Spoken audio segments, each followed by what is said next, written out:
Wesh les potos, j'espère que vous allez bien.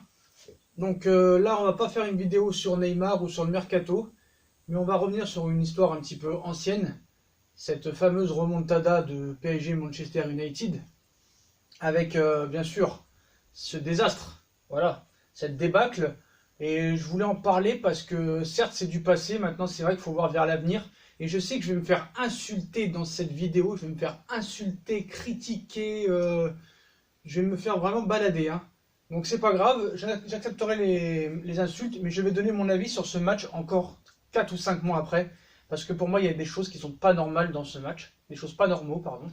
Donc c'est vrai que Barcelone, la remontada 6-1, bon, c'est vrai qu'on s'est fait voler par l'arbitre, nos joueurs se sont chiés dessus, Emery a été en dessous de tout, voilà, tout le monde était fautif, tout le monde dit l'arbitre, l'arbitre, l'arbitre. C'est vrai que l'arbitre nous l'a bien mise ce jour-là, mais c'est vrai que les joueurs et le coach se sont bien fait dessus aussi. Mais voilà, ça peut arriver des fois, ça arrive une fois tous les 40 milliards d'années, mais voilà. Sur ce match, je suis plus sévère que sur la remontada du 6-1, parce que sur ce match, certes, tu fais un match aller exceptionnel, 2-0, tu as beaucoup de blessés, Neymar absent, Cavani absent et d'autres. Et c'était l'équipe type de Manchester à l'aller que tu bats 2-0. Au match retour, Manchester United avait 11 absents. 11 absents. Et je voudrais qu'on revoie un petit peu. Je pense qu'il y a quelque chose derrière tout ça. Voilà, je vais dire ce que je pense. Je vais peut-être me faire beaucoup d'ennemis. Je vais me faire insulter. Peut-être que l'UEFA va porter plainte contre moi. Peut-être que Manchester va porter plainte contre moi. Surtout l'UEFA, je pense. Je pense pas qu'il s'intéresse à moi, hein, honnêtement. Je risque rien. Je vais me faire critiquer, insulter, mais c'est pas grave. Moi, je pense qu'il y a un complot derrière tout ça. Je pense qu'il y a des magouilles. C'est trop bizarre. C'est trop chelou. C'est arrivé trop de fois au Paris Saint-Germain. Et sur ce match-là, il y a un truc que je comprends pas. Des choses qu'il faut m'expliquer, que je vais essayer de répondre dans cette vidéo parce que je trouve ça bizarre. Donc on se rappelle les faits. Donc le PSG a gagné 2-0 à l'aller. Voilà. Arrive au Paris Saint-Germain donc en tant que favori. Certes sans Neymar, mais au match aller tu n'avais pas Neymar non plus. Et eux, Manchester United, arrivent au parc, à l'extérieur, avec 3 buts de retard, ou 2 buts à remonter pour avoir prolongation, et avec leur équipe, même pas B, leur équipe C. Leur équipe C. Faut être très clair. Donc non seulement tu es archi favori, tu as 2 buts d'avance, tu es chez toi, tu es favori, ils arrivent avec l'équipe C, et tu arrives à faire cette débâcle-là. Et puis il faut voir les buts que tu leur donnes. Ils ont tiré 5 fois au but, ils ont marqué 3 buts. Et tu leur as offert les buts en plus. Moi je pense que derrière tout ça, il y a un problème. Est-ce que l'UEFA aime vraiment le PSG? Est-ce que l'UEFA trouve pas que le Paris Saint-Germain est un peu jeune pour réussir en Ligue des Champions? Tu vas me dire non mais tu dis n'importe quoi, t'es juste un rageux, t'es dégoûté, vous avez pris une branlée contre la remontada, jamais vous gagnerez la Ligue des Champions. Non, non, non, non, non, il n'y a pas de souci, moi je l'ai dit, Tourelle a manqué de couilles, il n'a pas réussi à mettre son vestiaire comme il faut, les joueurs se sont chiés dessus aussi, il y a eu des erreurs, que ce soit Enrique, Nasser, le public, les joueurs, Tourelle, tout le monde est fautif. Certes, il n'y a pas de problème, mais quand tu fais autant de cadeaux comme ça, quand tu prends des buts autant bizarres que ça, je suis désolé, je trouve ça bizarre. Surtout aux joueurs que c'est arrivé. C'est arrivé à des joueurs champions du monde. Soi-disant les plus grands gardiens exceptionnels. Kimpembe, le futur grand défenseur central depuis qu'il a fait son grand match contre le Barça. Moi je suis désolé, j'accuse l'UEFA d'être derrière tout ça. Je trouve ça bizarre. Alors est-ce que c'est un problème par rapport au fair play financier? Un problème, le PSG est trop jeune pour réussir en Ligue des Champions et qu'il faut attendre comme Chelsea 10 ans pour essayer d'évoluer dans cette compétition? Je m'en fous, je vais me faire insulter. Je m'en fous. Insultez-moi, je m'en fous. Je vais dire vraiment ce que je pense sur ce match. Donc voilà, il faut être très clair sur ce match, hein. Tiens, on va voir les compositions d'équipe. Donc je vais couper le son quand même parce qu'on ne sait jamais avec les droits d'auteur. Vous savez comment ça se passe. Des fois, ils sont capables d'enlever la vidéo, je pense pas. Mais bon, on ne sait jamais. Donc voilà, il faut être très clair là-dessus, hein. Donc voilà, on voit que Neymar est blessé, tout ça et tout. On voit que ça rigole un petit peu. Donc ce qu'il faut aussi préciser, et je pense qu'en commentaire, vous allez bien me le dire, c'est que Paris n'a pas fait de mise au vert pour ce match, hein. Ils sont arrivés tous de leur côté, personnellement, en voiture. Ils ne sont pas arrivés dans une mise au vert préparée, tout ça et tout. Donc voilà, ça il faut être très clair là-dessus. Et je voudrais aussi analyser les compositions d'équipe, surtout celle de Manchester United. Voilà, donc je suis désolé, avant que le match on le reprenne. Donc on va dire l'équipe type, enfin l'équipe alignée ce jour-là par Schulcher contre Paris. Donc nous avons deux Réa dans les buts, Bailly, Smiling, Lindelof, Shaw en défense, Shaw, donc c'est pas non plus exceptionnel. Au milieu de terrain, Ashley Young, Pereira, Fred, McTominay, quand même, devant Lukaku, Rashford. Donc tu es archi favori, hein. Tu as des Mbappé, des Draxler, des Di Maria, des Verratti, des Alves, donc normalement tu es favori. Voilà, c'est un 3-4-2-1, on va dire, du côté du PSG. Mais on va voir un peu comment ça s'est passé, les buts, tout ça et tout. Il faut vraiment que vous compreniez que c'est grave ce qui s'est passé, c'est scandaleux. Et que ça aurait été même une autre équipe que le PSG, parce que ça arrive qu'au PSG, des trucs comme ça.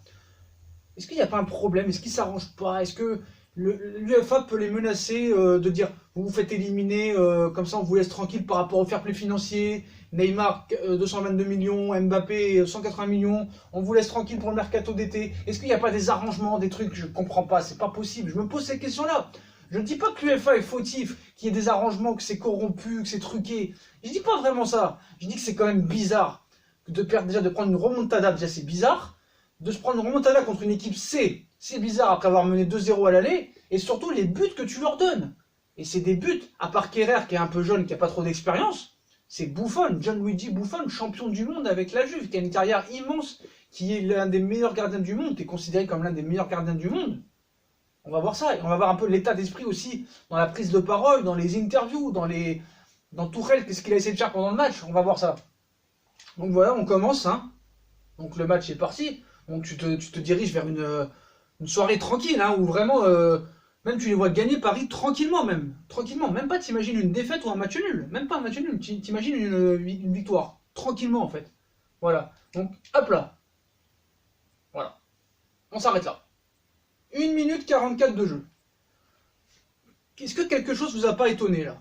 Regardez Buffon où il est placé par rapport à la cage. C'est quand même chelou quand même.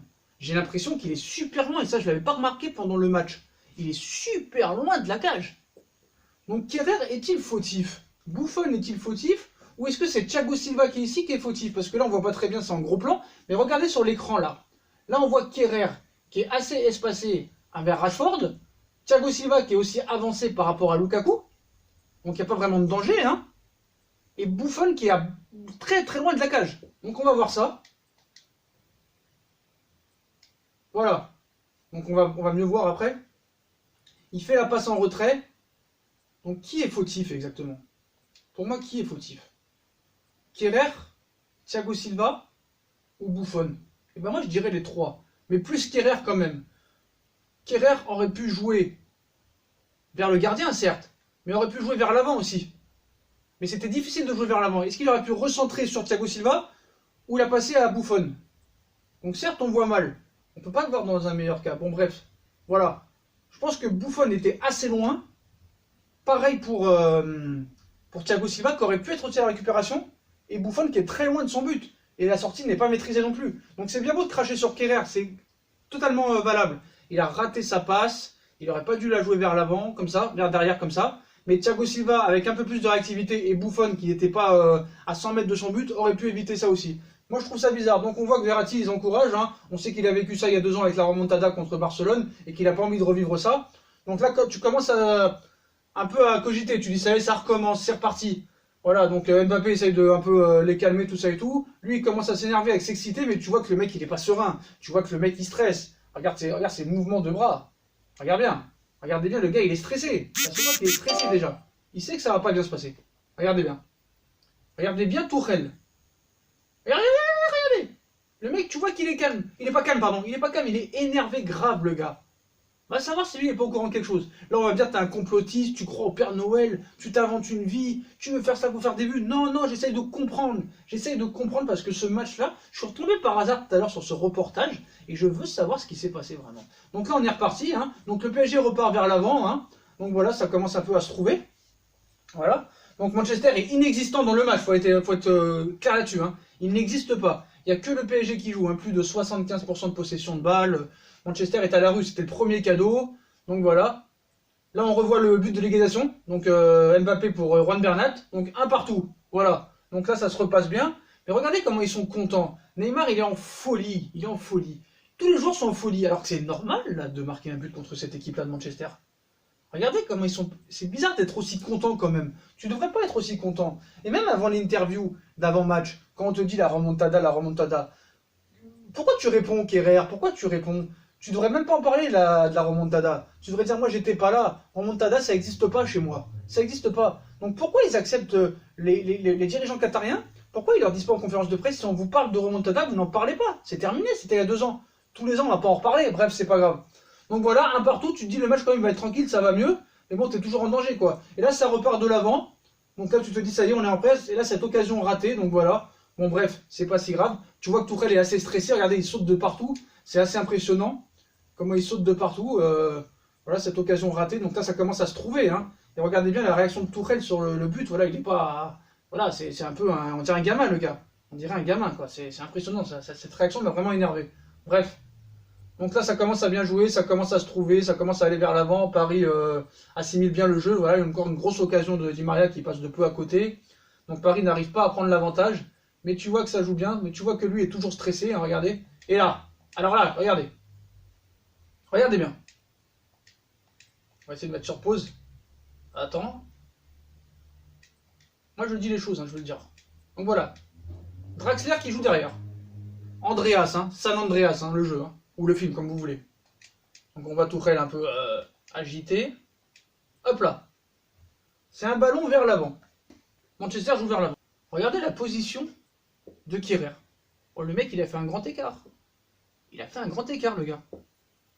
Donc non seulement il fait une première faute déjà où il passe la balle en retrait vers Thiago Silva ou vers